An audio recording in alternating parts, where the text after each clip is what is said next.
আজকে আবার শীতের একটা সবজি দিয়ে ভিন্ন রকম করে মুরগি রান্না করেছি। অনেকে খাও বা অনেকে খাওনি।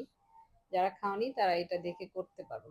পেঁয়াজ, গরম মসলা, এলাচি, দারচিনি দিয়েছি, 4-6টার মতো এলাচি দিয়েছি।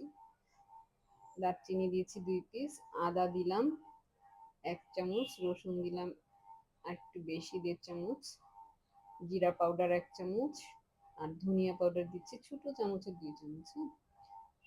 তারপর মরিচের গুঁড়ো দিচ্ছি 2 চা চামচ। একটু ঝাল ঝাল করবো, হলুদ বেশি দিব না, তাহলে কালারটা ভালো আসবে না। ছোট 1 চামচ দিয়ে দিলাম।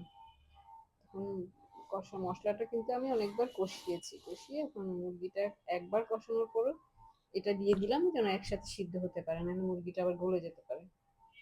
এখন শালগমটা দিয়ে অনেকক্ষণ কষাবো। কষানোর পরে ফুটানো গরম পানি রেখেছি, ওইটা আমি ঝোল রাখবো তাই একটু বেশি পরিমাণে দিলাম। জাস্ট আর কোনো মশলা দিব না, যে শাহি মশলা সেই গরম মশলার গুঁড়া কিছুই দিব না, তাহলে শালগম আর ফ্লেভারটা থাকবে না। দেখো জাস্ট কালারটা কত সুন্দর হয়েছে। ব্যাস হয়ে গেল, খেয়ে দেখো শালগম মুরগি।